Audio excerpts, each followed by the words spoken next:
5 signs you're suppressing your sexual needs. Can you think of a time when you last felt the excitement and sexual craving that overpowered you? In case your answer is I can't remember or never, you might be experiencing sexual repression. In modern society, this is not an uncommon answer. Sigmund Freud identified the root of many problems in Western society as a sexual repression.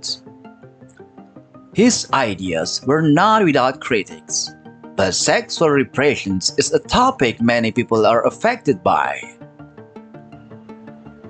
What substitute sexual repressions can vary depending on the culture, but the phenomenon is connected to the inability of expressing own sexuality in satisfying manner. Symptoms that usually occur include decreased sexual appetite, lethargy, irritations, and unhappiness due to suppressed sexual impulse.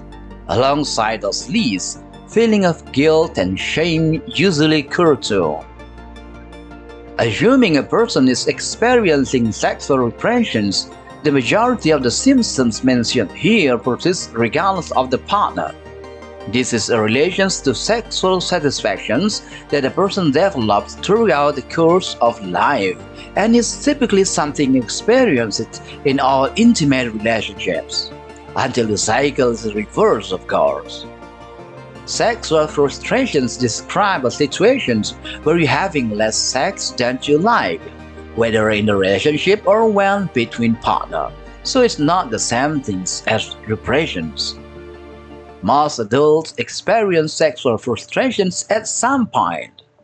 Some common signs is included restlessness, body tensions, frequent sexual thoughts and fantasies.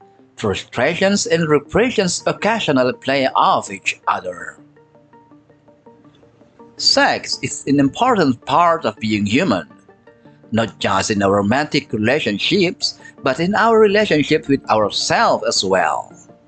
Understanding our sexual needs and desires can help us understand ourselves better and connect with our partners if we are willing to share our needs with them. But some of us struggle with our sexual needs.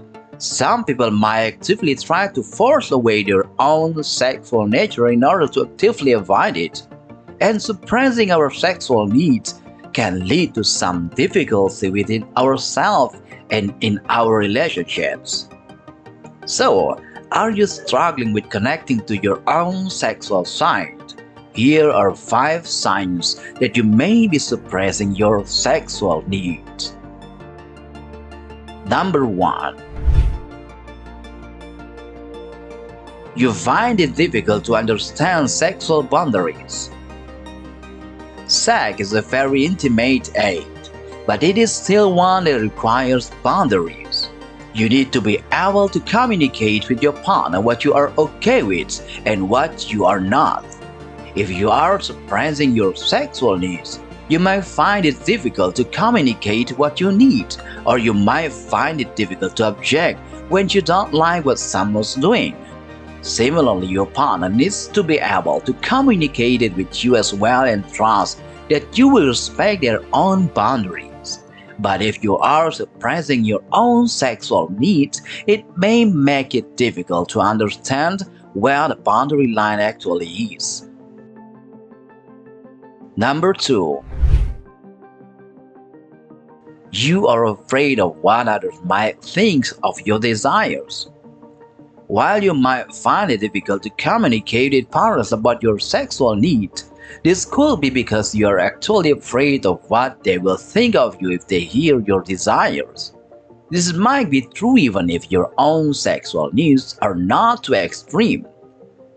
Or maybe you are afraid that voicing your needs will hurt your partner or their own ego. It's okay to be nervous when you are opening up to your partner about your desires. But remember, if you are in a safe and a consensual relationships, your partner should want to hear what you need to feel sexually satisfied, and they should want to help if they can. Number 3. You feel frustrated or tense often. An important part of sexual urge is also a release. This might be an orgasm or it could be just a connection to yourself and your partner. But suppressing or attempting to ignore our sexual needs can lead to us feeling irritated, frustrated, or even tense, as we don't get the release that we need.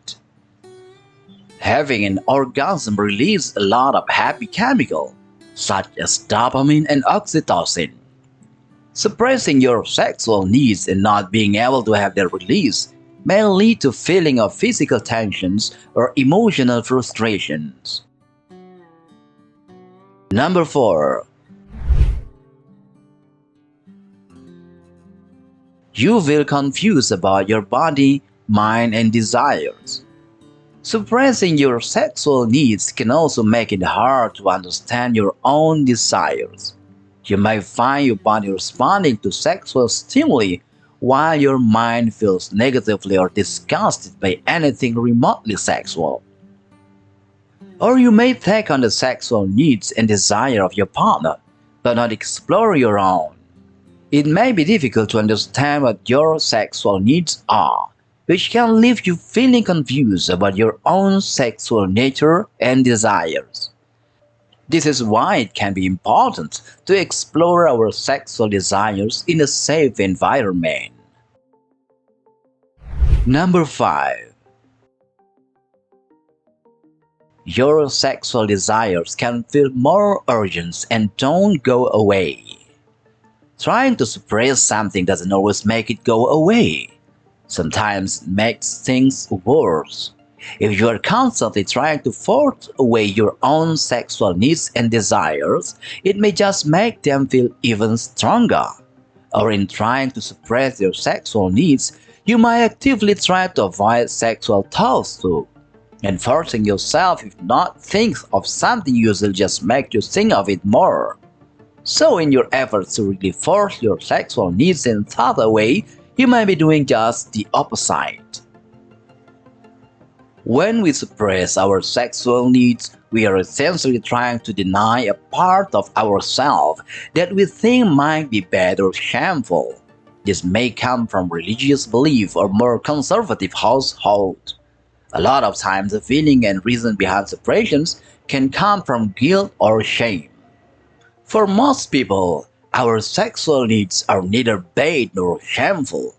And in looking at and addressing of our own sexual needs, we can improve our sex lives, especially if we are willing to open up to our partners about them when we are comfortable with it, of course. But remember, you are not alone when it comes to having sexual needs and desires. And having them definitely doesn't make you strange or wrong. It's just another part of being human. The consequences of sexual repression is when feelings of shame and despair are attached to a normal, everyday bodily functions. This can produce negative sexual, emotional, and even physical effects. The individual or combined efforts of religious doctrines, family influence, and other factors can contribute to the suppression of sexual free will. This can produce very damaging results, such as negative feelings toward sex or pain during sex. Repressions usually cause a lot of fear and tensions during sex. This may be irrespective of the level of comfort felt with a sexual partner or the amount of ease during intercourse.